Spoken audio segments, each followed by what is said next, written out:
Item ಯಾವುದೇ ಇರಲಿ try ಮಾಡಿ ಆಚಿ ಚಿಕನ್ ಮಸಾಲಾ. ರಾಜ್ಯ ಕಾಂಗ್ರೆಸ್ ಪಾಳ್ಯದಲ್ಲಿ ಡಿಕೆ ಶಿವಕುಮಾರ್ ಅವರು ಅಧಿಕಾರ ವಹಿಸಿಕೊಂಡ ಬಳಿಕ ಟ್ರಬಲ್ ಮೇಲೆ ಟ್ರಬಲ್ ಎದುರಾಗ್ತಾ ಇದೆ. ಒಂದ್ ಕಡೆ ಖಾತೆಗೆ ಸಂಬಂಧಪಟ್ಟಂತೆ ಖ್ಯಾತೆ ಇದ್ರೆ ಮತ್ತೊಂದು ಕಡೆ ಎರಡನೇ ಲಿಸ್ಟ್ ನಲ್ಲಿ ಯಾರಿಗೆ ಅವಕಾಶ ಸಿಗುತ್ತೆ ಅನ್ನುವಂತಹ ಗೊಂದಲ ಶುರುವಾಗಿ ಹೋಗಿದೆ.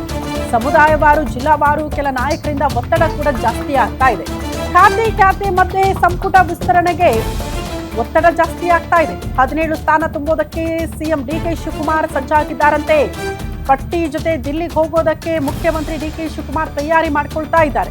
ಜೂನ್ 21ಕ್ಕೆ ಕೆಪಿಸಿಸಿ ಅಧ್ಯಕ್ಷ ಬಿಕೆ ಹರಿಪ್ರಸಾದ್ ಅವರ ಪದಗ್ರಹಣ ಕಾರ್ಯಕ್ರಮ ಕೂಡ ಇದೆ.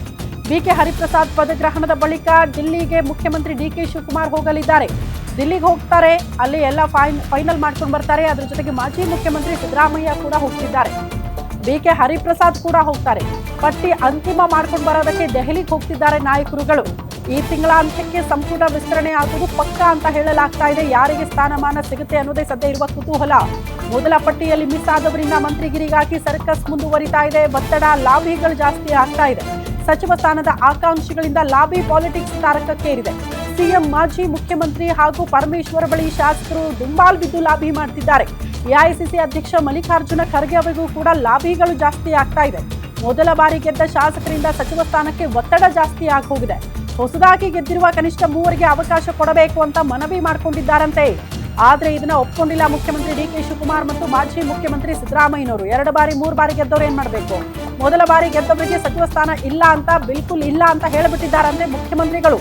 ಮೊದಲ ಬಾರಿ ಗೆದ್ದವರಿಗೆ ನಿಗಮ ಮಂಡಳಿ ಅಂತ ಕಳಿಸಿದ್ದಾರಂತೆ.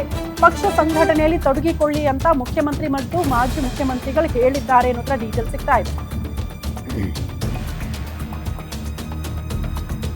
ಈ ಬಗ್ಗೆ ಮತ್ತಷ್ಟು ಡೀಟೇಲ್ಸ್ ಅನ್ನ ಕೊಡ್ತಾ ಹೋಗ್ತಾರೆ political bureau head Maruti Pavagada ನೇರ ಸಂಪರ್ಕದಲ್ಲಿ ಜಾಯಿನ್ ಆಗ್ತಿದ್ದಾರೆ. ಮಾರುತಿ, ಏನಾಗ್ತಾ ಇದೆ ರಾಜ್ಯ ಕಾಂಗ್ರೆಸ್ ಪಾಳ್ಯದಲ್ಲಿ ಅಂತ? ಒಂದು ಕಡೆ ಖಾತೆ ಗೊಂದಲ, ಮತ್ತೊಂದು ಕಡೆ ಸಂಪುಟ ವಿಸ್ತರಣೆಯ ಕಸರತ್ತು. ಯಾರಿಂದ ಲಾಭಿ, ಎಷ್ಟು ಮಟ್ಟಿಗೆ ಒತ್ತಡಗಳು ಜಾಸ್ತಿ ಆಗ್ತಾ ಇದೆ ಅಂತ? ಶ್ರುತಿ, 2, 3, 4, 5 ಬಾರಿ ಗೆದ್ದಿರುವಂತಹ ಶಾಸಕರು ಭಾಳಷ್ಟು ಜನ ಆಕಾಂಕ್ಷಿಗಳ ಪಟ್ಟಿಯಲ್ಲಿದ್ದಾರೆ. ಆದರೆ ಅದಕ್ಕಿಂತ ಹೆಚ್ಚಾಗಿ ಈ ಬಾರಿ ಮೊದಲನೇ ಬಾರಿ ಗೆದ್ದಿರುವಂತಹ ಪ್ರದೀಪ್ ಈಶ್ವರ್ ಅವರಾಗಿರ್ಬೋದು, ಪುಲಕೇಶ್ ನಗರದ ಶ್ರೀನಿವಾಸ್ ಅವರಾಗಿರ್ಬೋದು, ಬಸವರಾಜ್ ಆಗಿರ್ಬೋದು, ಹಲವರು ರವಿ ಗಣಿಗ ಸೇರಿದಂತೆ ಹಲವು ಶಾಸಕರು ಸಿದ್ದರಾಮಯ್ಯ, ಡಿಕೆ ಶಿವಕುಮಾರ್, ಪರಮೇಶ್ವರ್ ಸೇರಿದಂತೆ ಸುರ್ಜೇವಾಲಾ, ವೇಣುಗೋಪಾಲ್ ಅವರನ್ನು ಭೇಟಿ ಮಾಡಿ ಮೊದಲ ಬಾರಿ ಗೆದ್ದಂಥವ್ರಿಗೆ 2-3 ಜನರಿಗೆ ಅವಕಾಶವನ್ನು ಮಾಡಿಕೊಡ್ಬೇಕು ಅನ್ನುವಂಥ ಒಂದು ಒತ್ತಾಯವನ್ನು, ಲಾಬಿಯನ್ನು ಮಾಡ್ತಾ ಇರುವಂಥದ್ದು. ಆದರೆ ಬಹುತೇಕ ಎಲ್ಲ ನಾಯಕರು ಕೂಡ ಹೇಳಿದ್ದಾರೆ, ಯಾರೆಲ್ಲ ಮೊದಲ ಬಾರಿ ಗೆದ್ದು ಬಂದಿದ್ದಾರೋ ಯಾವುದೇ ಕಾರಣಕ್ಕೂ ನಿಮಗೆ ಅವಕಾಶ ಕೊಡೋದಕ್ಕೆ ಆಗೋದಿಲ್ಲ.